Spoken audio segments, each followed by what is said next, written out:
प्यारे बच्चों, आज हम कक्षा 11 के इतिहास विषय के हाफ ईयरली एग्ज़ाम 2024-25 के बारे में चर्चा करेंगे। प्रश्न नंबर 1, मेसोपोटामिया की प्रथम ज्ञात भाषा कौन सी थी? प्रश्न क्या है बेटाओ? मेसोपोटामिया की प्रथम ज्ञात भाषा कौन सी थी? तो इसका आंसर होगा सुमेरियन। प्रश्न नंबर 2, शहरी जीवन की शुरुआत कहाँ से हुई? तो बेटाओ कहाँ से हुई थी? मेसोपोटामिया से। क्वेश्चन नंबर 3, रोमन साम्राज्य में प्रचलित सोने का सिक्का कहलाता था। रोमन साम्राज्य में प्रचलित सोने का सिक्का कहलाता था। तो इसका आंसर है बेटाओ सॉलिड्स। नेक्स्ट क्वेश्चन है बेटाओ, प्रथम रोमन सम्राट था। प्रथम रोमन सम्राट था। तो इसका आंसर है बेटाओ ऑगस्टस। कौन था? ऑगस्टस। नंबर 5, चंगेज खान के बचपन का नाम क्या था? चंगेज खान के बचपन का नाम क्या था? तो बेटाओ इसका आंसर है तैमूजिन। क्या था बेटाओ? तैमूजिन। नेक्स्ट है बेटाओ, चंगेज खान की विधि संहिता कहलाती है। क्या कहलाती है बेटाओ? यासा। नेक्स्ट क्वेश्चन है बेटाओ, लॉर्ड का घर कहलाता था। लॉर्ड का घर कहलाता था मैनर। क्या था बेटाओ इसका आंसर? मैनर। रोम के नगरों में बनने वाले बड़े चर्च क्या कहलाते थे? फ्रांस के नगरों में बनने वाले बड़े चर्च क्या कहलाते थे? तो बेटाओ इसका आंसर है कैथेड्रल। क्या कहलाते बेटाओ? कैथेड्रल। नेक्स्ट क्वेश्चन है बेटाओ, प्रोटेस्टेंट सुधारवाद आंदोलन किसने आरंभ किया था? प्रोटेस्ट सुधारवाद आंदोलन किसने आरंभ किया था? मार्टिन लूथर ने। किसने किया बेटाओ? मार्टिन लूथर ने। नेक्स्ट क्वेश्चन है बेटाओ, मोनालिसा नामक विश्वविख्यात चित्र किसने बनाया था? मोनालिसा नामक चित्र किसने बनाया बेटाओ? Leonardo da Vinci. Leonardo da Vinci ने। अब रिक्त स्थानों की पूर्ति करेंगे बेटाओ। प्रश्न नंबर 1, ऑगस्टस ने 27 ईसा पूर्व में जो राज्य स्थापित किया उसे कहा जाता था। तो इसका आंसर था बेटाओ प्रिंसिपेट। क्या बोलते थे बेटाओ? प्रिंसिपेट। क्वेश्चन नंबर 2, सम्राट अभिजात वर्ग तथा खालिस्तान रोमन साम्राज्य के राजनीतिक इतिहास में 3 मुख्य खिलाड़ी थे। तो इसमें आंसर आएगा बेटाओ सेना। क्या आएगा बेटाओ? सेना। चंगेज खान का संबंध मंगोलों के खालिस्तान कबीले से था। तो इसमें आंसर आएगा बेटाओ कियात कबीले से। किस कबीले से? कियात कबीले से। नंबर 4, मंगोल कबीलों की प्रतिनिधि सभा को खालिस्तान नाम से जाना जाता था। तो इसका आंसर होगा बेटाओ कुरिल लताई। कुरिल लताई। नंबर 5, फ्रांस का नामकरण जर्मन मूल की जनजाति खालिस्तान के आधार पर हुआ था। तो इसमें आंसर होगा बेटाओ फ्रैंक। नेक्स्ट एक बेटाओ क्वेश्चन नंबर 3, अति लघुत्रात्मक प्रश्न है। सम्राट कॉन्स्टेंटाइन के कोई 2 प्रशासनिक नवाचार बताइए। सम्राट कॉन्स्टेंटाइन के 2 मुख्य नवाचार क्या थे? नंबर 1, एक तो इसने सोने का सिक्का प्रचलन किया था जिसका नाम था सॉलिड। सॉलिड नाम का सिक्के का प्रचलन किया था। दूसरा इसने नवाचार किया था अपनी राजधानी कॉन्स्टेंटिनोपल या कुस्तुनिया को अपनी राजधानी बनाया था। नेक्स्ट क्वेश्चन है बेटा 4, में रोम वासियों के 2 प्रमुख देवी देवताओं के नाम बताइए। रोम वासियों के 2 प्रमुख देवी देवताओं के नाम बताइए। बेटा मैं 4 बता रहा हूँ, इसमें से आप 2 को इसे लिख सकते हैं। Number 1 Jupiter, number 2 Minerva, number 3 Juno और नंबर 4 मार्स। नेक्स्ट बेटाओ, मंगोल कौन थे? प्रश्न नंबर 5 क्या है बेटाओ? मंगोल कौन थे? इसका आंसर है मंगोल विविध जन समुदाय का एक निकाय था। ये लोग पूर्व में तातार, खितान और मंचू लोगों और पश्चिम में तुर्की कबीलों से भाषागत समानता के कारण परस्पर संबंध थे। कुछ मंगोल पशुपालक थे, कुछ शाकाहारी संग्राहक थे।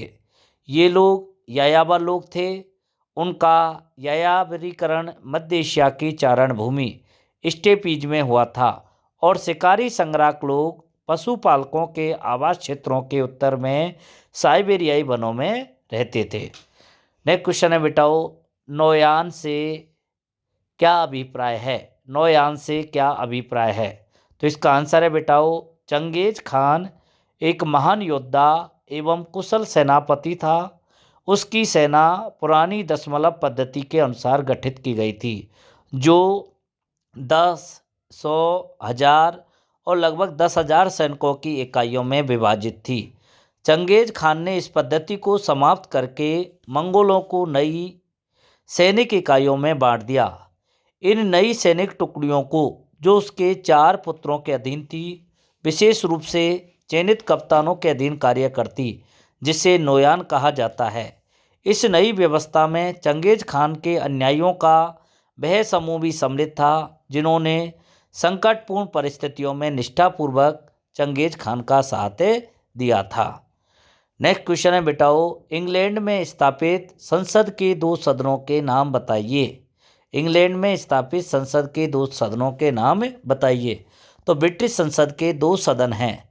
Number 1 House of Commons, number 2 House of Lords. Number 1 House of Commons और दूसरा है बेटाओ House of Lords. Next question है बेटाओ, फ्रांस में समाज कितने वर्गों में विभाजित था? नाम बताइए। तो कितने वर्गों में विभाजित था बेटाओ? 3 वर्गों में। नंबर 1 पादरी वर्ग, नंबर 2 अभिजात वर्ग, नंबर 3 कृषक वर्ग। नेक्स्ट क्वेश्चन है बेटाओ, सोसाइटी ऑफ जीसस की स्थापना कब और किसके द्वारा की गई थी? सोसाइटी ऑफ जीसस की स्थापना कब और किसके द्वारा की गई थी? तो कब हुई थी? 1540 में। किसके द्वारा हुई थी बेटाओ? Ignatius Loyola. इग्नेशियस लोयोला द्वारा 1540 में सोसाइटी ऑफ जीसस संस्था की स्थापना की। नेक्स्ट टॉपिक है बेटाओ, नेक्स्ट क्वेश्चन है, मेसोपोटामिया में लेखन कला के विकास पर संक्षिप्त में टिप्पणी लिखिए। मेसोपोटामिया में लेखन कला के विकास पर संक्षिप्त में टिप्पणी लिखिए। लेखन कला का प्रयोग मेसोपोटामिया में लगभग 2600 ईसा पूर्व के आसपास वर्णकिलाकार हो गए। भाषा सुमेरियन रही। अब लेखन का प्रयोग हिसाब किताब रखने के लिए ही नहीं, बल्कि शब्दकोश बनाने, भूमि के हस्तांतरण को कानूनी मान्यता प्रदान करने, राजाओं के कार्यों उपलब्धियों का वर्णन करने तथा कानूनों में परिवर्तनों की उद्घोषणा करने के लिए किया जाने लगा।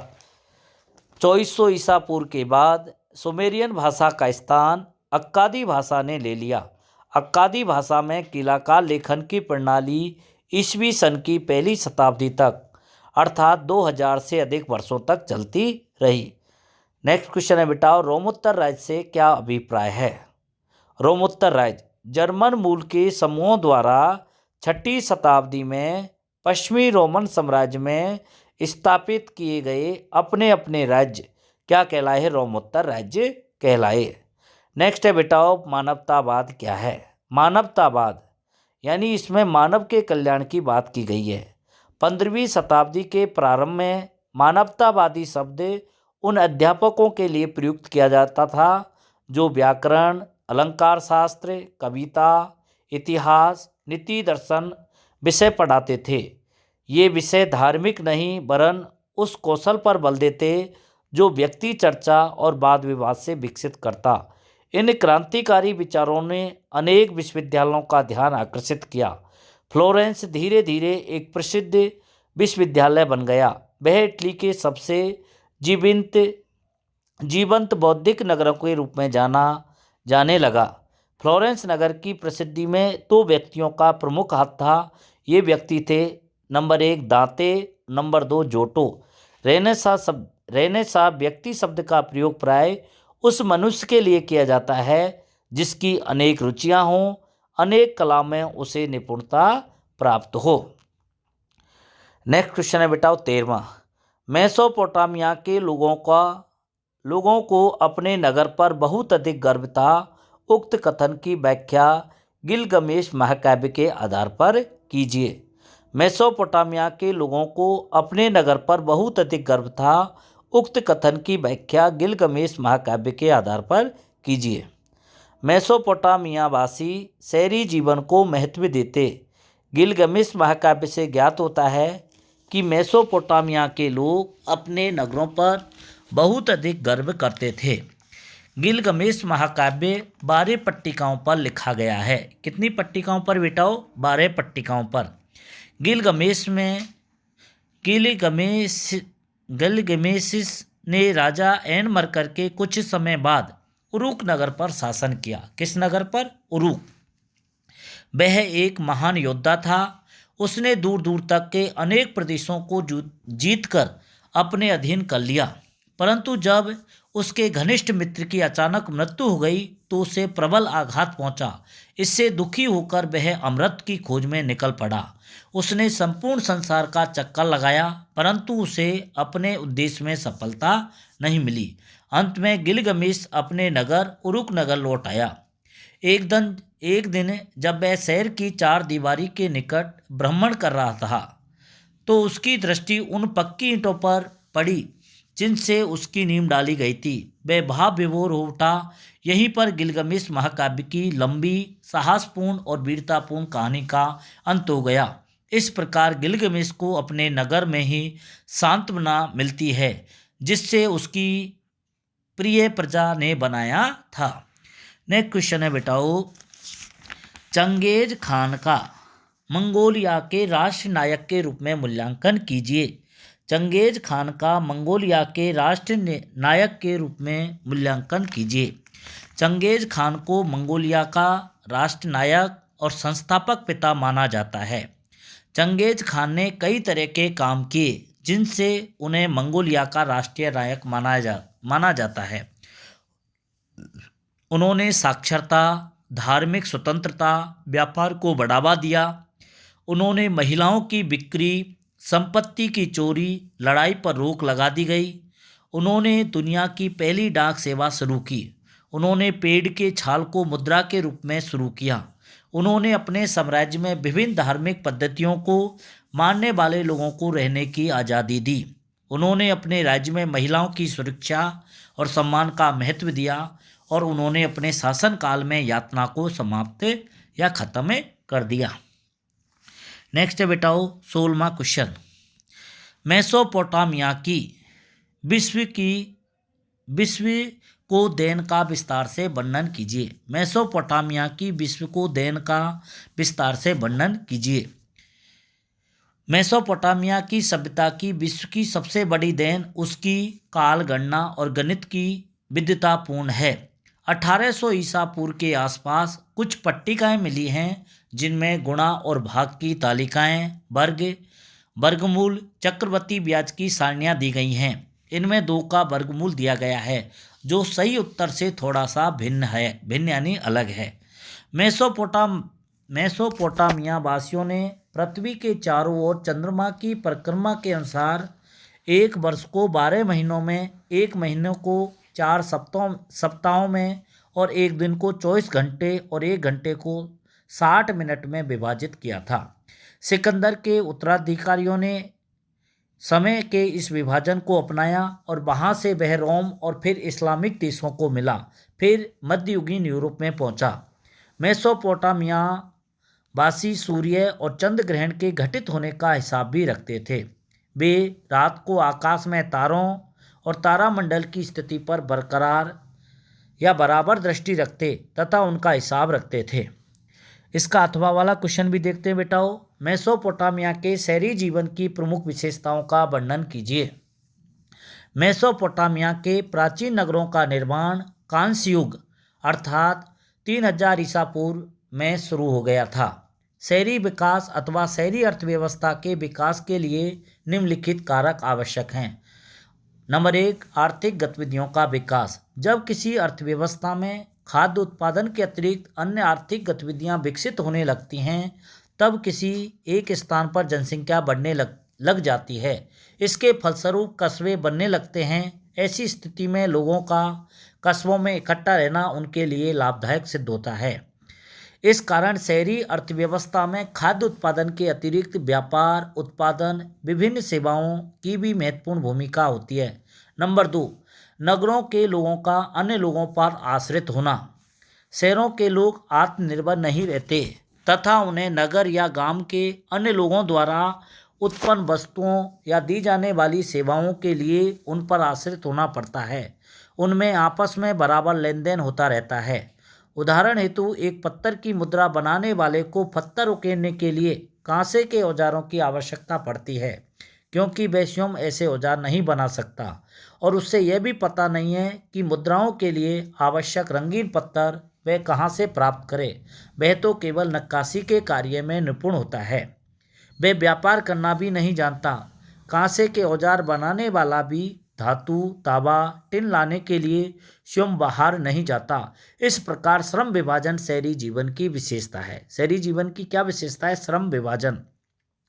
नंबर 3, सामाजिक संगठन की आवश्यकता। शहरी अर्थव्यवस्था में एक सामाजिक संगठन का होना भी आवश्यक है। शहरी विनिर्माताओं के लिए ईंधन, धातु, पत्थर, लकड़ी आदि आवश्यक वस्तुएं अलग अलग स्थानों से आती हैं, जिनके लिए संगठित व्यापार और भंडारण की भी आवश्यकता होती है। शहरों में अन्य खाद्य पदार्थ गांवों से आते हैं, उनके संग्रह तथा वितरण के लिए व्यवस्था करनी होती है। इस प्रकार अन्य गतिविधियों में भी सामंजस्य स्थापित करना पड़ता है। उदाहरण देखें तो मुद्रा काटने वालों को केवल पत्थर ही नहीं, उन्हें तराशने के लिए औजार, बर्तन भी चाहिए। इसके अतिरिक्त शहरी अर्थव्यवस्था में लोगों को अपना हिसाब किताब लिखित रूप में रखना होता है। वस्तुओं का आदान प्रदान। मेसोपोटामिया में खनिज संसाधनों का अभाव था। दक्षिण के अधिकांश भागों में औजार, मोहरें, आभूषण बनाने के लिए पत्थरों की कमी थी। औजार, बर्तन या आभूषण बनाने के लिए वहाँ पत्थरों को तुर्की, ईरान, खाड़ी पार के देशों से मंगवाते थे। वे अपना कपड़ा, कृषिजन्य उत्पाद काफ़ी मात्रा में उन्हें निर्यात करते। इन वस्तुओं का नियमित रूप से आदान प्रदान तभी संभव था जब इसके लिए कोई सामाजिक संगठन हो, विदेशी अभियानों विनिमय को निर्देशित करने में सक्षम हो। दक्षिण मेसोपोटामिया के लोगों ने ऐसे संगठन स्थापित करना शुरू किया।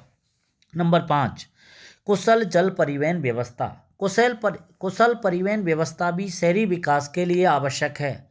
भारवाही पशुओं को पीठ पर रखकर या बैलगाड़ियों में डालकर शहरों में अनाज, काठ, कोला लाना ले जाना अत्यंत कठिन होता था, क्योंकि इनमें बहुत अधिक समय लगता। पशुओं के चारे आदि पर बहुत खर्च आता। शहरी अर्थव्यवस्था इसका भार उठाने के लिए सक्षम नहीं होती। इसलिए परिवहन का सबसे सस्ता तरीका सब स्थानों पर जलमार्ग ही होता। अनाज के बोरों से लदी हुई नावें या बजरे नदी की धारा अथवा हवा के वेग से चलते हैं, जिसमें कोई खर्चा नहीं लगता। जबकि जानवरों से सामान की ढुलाई की जाए तो उन्हें चारा खिलाना पड़ता है। प्रश्न नंबर 17, रोमन साम्राज्य की सामाजिक संरचना की विवेचना कीजिए। रोमन साम्राज्य की सामाजिक संरचना की विवेचना कीजिए। पूर्ववर्ती काल में रोमन साम्राज्य की प्रमुख सामाजिक श्रेणियां इतिहासकार टैसीटस के अनुसार पूर्ववर्ती काल में रोमन साम्राज्य की प्रमुख सामाजिक श्रेणियां निम्नलिखित थी। Number 1, senator. तीसरी शताब्दी के प्रारंभिक वर्षों में सेनेट की सदस्य संख्या लगभग 1000 थी। कुल सेनेटरों में लगभग आधे सेनेटर अभी भी इतालवी परिवारों के थे। नंबर 2, अश्वारोही या नाइट वर्ग। नंबर 3, जनता का सम्माननीय वर्ग, जिनका संबंध महान घरानों से था। और नंबर 4, फूवर्ड निम्नतर वर्ग अथवा कमीनकारू, प्लेबेस, सोसिंडा। ये लोग सर्कस तथा थिएटर तमाशे देखने के शौकीन थे। और नंबर 5 था दास। परिवर्ती काल में रोमन साम्राज्य की प्रमुख सामाजिक श्रेणियां निम्नलिखित थी। नंबर 1, अभिजात वर्ग। परिवर्ती काल में सेनेटर और नाइट अश्वारोही एकीकृत होकर एक विस्तृत अभिजात वर्ग बन चुके थे। इनके कुल परिवारों में से कम आधे परिवार अफ्रीकी या पूर्वी मूल के थे। यह अभिजात वर्ग अत्यधिक धनवान था, परंतु विशुद्ध सैनिक संभ्रांत वर्ग की तुलना में कम शक्तिशाली था। नंबर 2, मध्यम वर्ग। मध्यम वर्ग में नौकरशाही, सेना की सेवा से जुड़े सामान्य लोग सम्मिलित थे। इसमें अपेक्षाकृत अधिक समृद्ध सौदागर तथा किसान भी शामिल थे। इन मध्यम वर्ग के परिवारों का जीवन निर्वाह सरकारी सेवा तथा राज्य पर निर्भरता द्वारा होता था। नंबर 3, निम्नतर वर्ग। मध्यम वर्ग के नीचे निम्न वर्ग का एक विशाल समूह था जिसे सामूहिक रूप से ह्यूमिलिओरिस अर्थात निम्नतर वर्ग कहा जाता। इस वर्ग में निम्नलिखित वर्गों के लोग सम्मिलित थे। नंबर 1, ग्रामीण श्रमिक। इनमें बहुत से लोग स्थायी रूप से बड़ी जागीरों में काम करते हैं। नंबर 2, औद्योगिक और खनन प्रतिष्ठानों के श्रमिक। प्रवासी कामगार। ये अनाज और जैतून की फसल कटाई निर्माण उद्योगों में अधिकांश श्रम की पूर्ति करते हैं। स्वनियोजित शिल्पकार भी लोग कजरी पाने वाले श्रमिक की तुलना में अच्छा खाते पीते थे। नंबर 5, अस्थायी अथवा कभी कभी काम करने वाले श्रमिक। और नंबर 6, दास। वे विशेष रूप से संपूर्ण पश्चिमी साम्राज्य में पाए जाते थे। इसका बेटाओ अथवा वाला क्वेश्चन देखो। रोमन साम्राज्य में श्रमिकों दासों की स्थिति पर लेख लिखिए। रोमन साम्राज्य में दासों की स्थिति। रोमन साम्राज्य में दास प्रथा व्यापक रूप से प्रचलित थी। भूमध्य सागर निकटवर्ती पूर्व दोनों ही क्षेत्रों में दासता की जड़ें बहुत गहरी थी।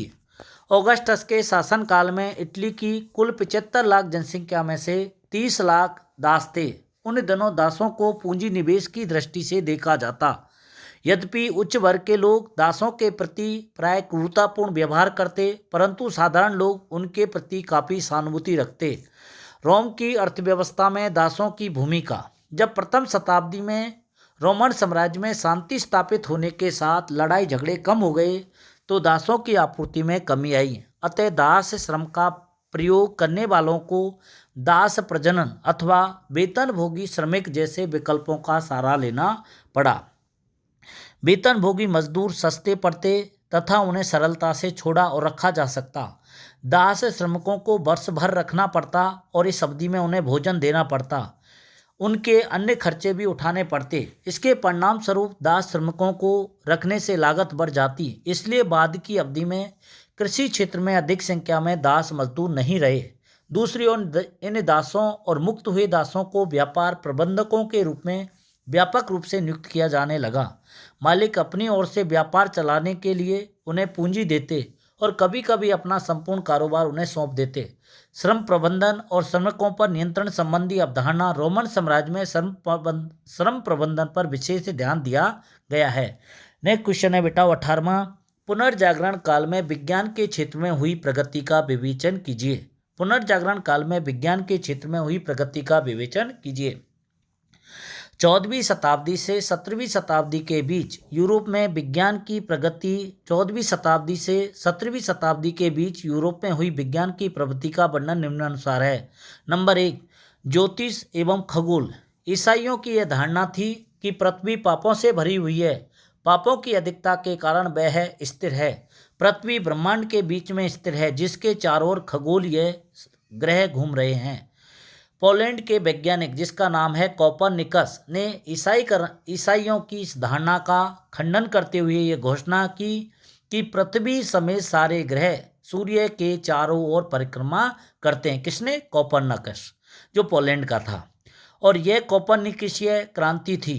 इटली के वैज्ञानिक ब्रूनो ने कोपरनिकस के सिद्धांत की पुष्टि की। इसके बाद जर्मन वैज्ञानिक खगोल शास्त्री जोहानिस केपलर ने अपने ग्रंथ खगोलीय रहस्य में कोपरनिकस के सूर्य केंद्रित सौर मंडलीय सिद्धांत को लोकप्रिय बनाया था। खगोलीय रहस्य ग्रंथ किसने लिखा था? केपलर ने।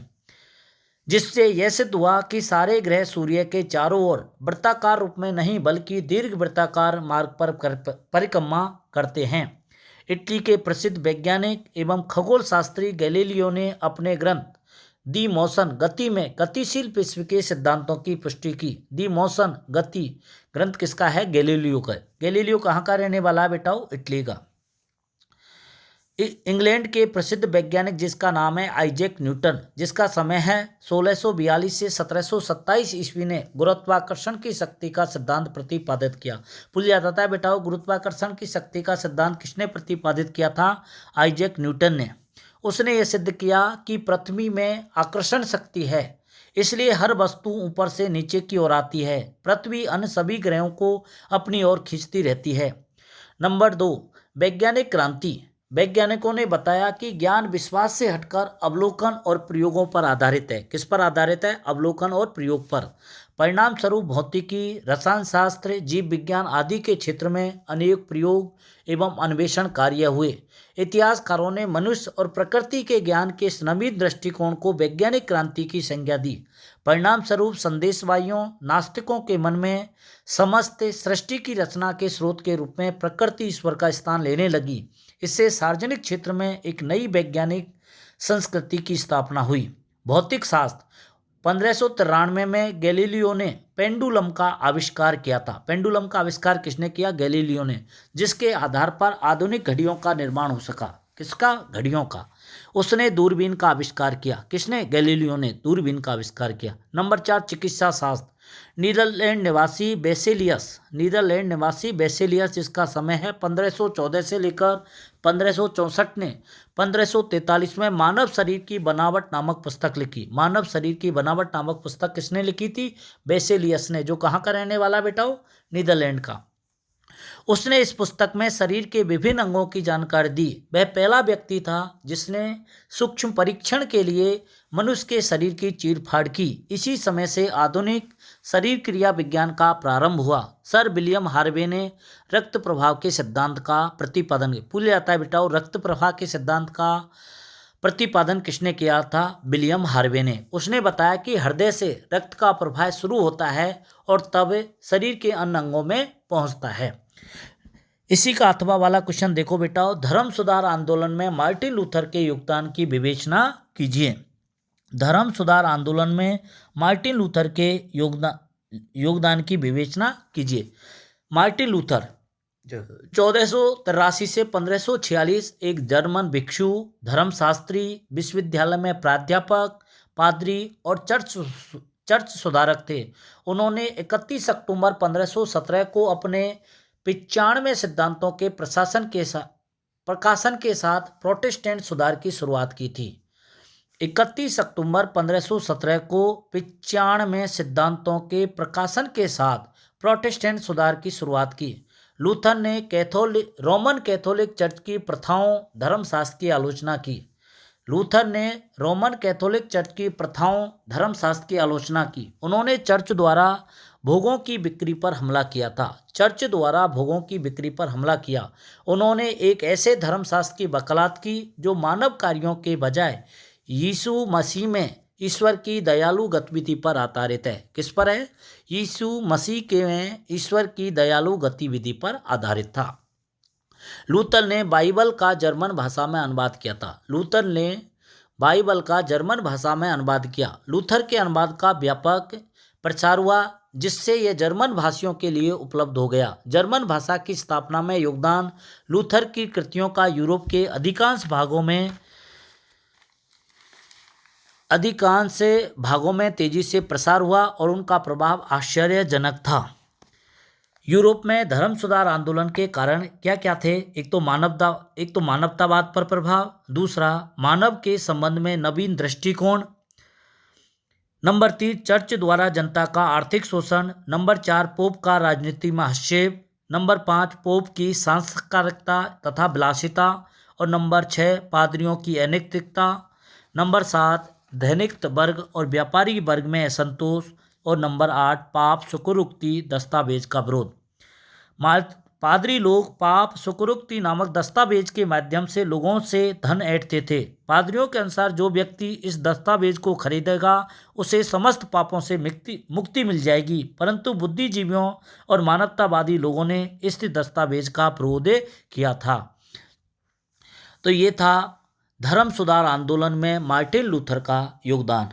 बेटाओ, ये वीडियो आपके लिए बहुत ही महत्वपूर्ण होगी। मैं आशा करता हूँ कि आप के जो अर्धवार्षिक परीक्षा में जो क्वेश्चन पूछे हुए हैं उनकी जो जिज्ञासा थी वो शांत हुई होगी, और मेरे को ये उम्मीद है कि आप इस वीडियो का पूरा लाभ उठा पाएंगे। जय हिंद, जय भारत।